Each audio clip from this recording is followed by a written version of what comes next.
Prince ஜுவல்லரியின் volt gold exchange Mela. உங்க பழைய தங்கத்துக்கு இப்போ நிறைய மதிப்பு. மேகதாது விவகாரத்தில் உச்சநீதிமன்றம் உத்தரவு பிறப்பித்த பின்னர் தமிழகத்தால் என்ன செய்ய முடியும் என கர்நாடக முதல்வர் DK சிவகுமார் கேள்வி எழுப்பியிருக்கிறார். விவரங்களோடு இணைகிறார் நமது செய்தியாளர் பாரதி ராஜா. வணக்கம் பாரதி ராஜா. கர்நாடக முதல்வர் DK சிவகுமார் வேறு என்ன தெரிவித்திருக்கிறார்? முழு விவரங்கள். பெங்களூர்ல இன்று செய்தியாளர்களை சந்தித்த கர்நாடக முதல்வர் DK சிவகுமார் மேகதாது விவகாரம் தொடர்பாக அதிரடியாக பேசியிருக்கிறார். குறிப்பாக உச்ச நீதிமன்றத்தின் 3 நீதிபதிகள் கொண்ட அமர்வு தீர்ப்பு வழங்கிய பின்னர் தமிழகத்தால் என்ன செய்ய முடியும்?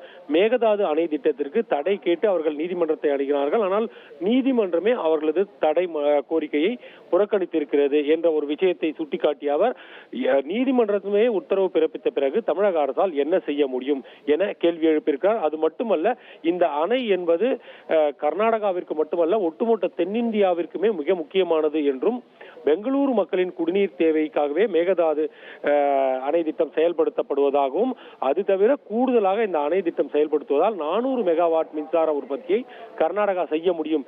இந்த 2 காரணங்களுக்காக மட்டுமே இந்த அணை கட்டப்படுவதாகவும், இதிலிருந்து ஒரு பக்கெட் தண்ணீர் கூட கர்நாடக விவசாயத்திற்கு பயன்படுத்தப்பட மாட்டாது என்று அவர் தெரிவித்திருக்கிறார். அது மட்டுமல்ல, தமிழகத்திற்கு 177.25 TMC தண்ணீர் வழங்க வேண்டும் என உச்ச நீதிமன்றம் எப்படி உத்தரவு பிறப்பித்ததோ அதை எப்படி கர்நாடகா பின்தொடர்கிறதோ அதே போல் தற்போது நீதிமன்றம் தெரிவித்திருக்கும் உத்தரவை தமிழக அரசு பின்பற்றியே ஆக வேண்டும்.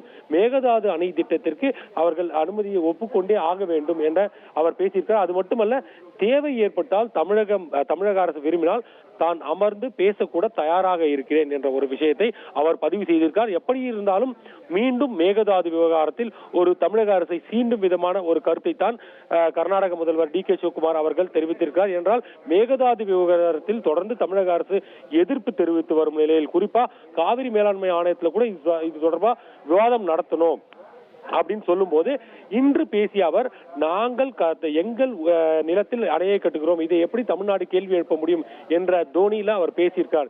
இதே போல டவுன் ஸ்ட்ரீம், அதாவது தமிழகத்தில் இருக்கக்கூடிய அந்த காவிரி நதி பாயும் பகுதியில் அவர்கள் அணை கட்டினா நாங்க எதிர்ப்பு தெரிவிக்க போறதில்ல, எங்க ஊர்ல அணை கட்டும் போது ஏன் தமிழகம் எதிர்ப்பு தெரிவிக்க வேண்டும் என்ற ஒரு கேள்வியும் அவர் எழுப்புகிறார்.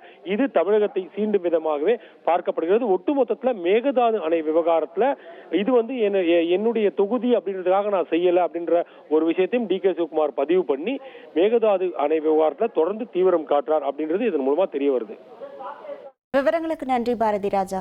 பிரின்ஸ் ஜுவல்லரியின் ஓல்ட் கோல்ட் எக்ஸ்சேஞ்ச் மேளா. உங்க பழைய தங்கத்துக்கு இப்போ நிறைய மதிப்பு.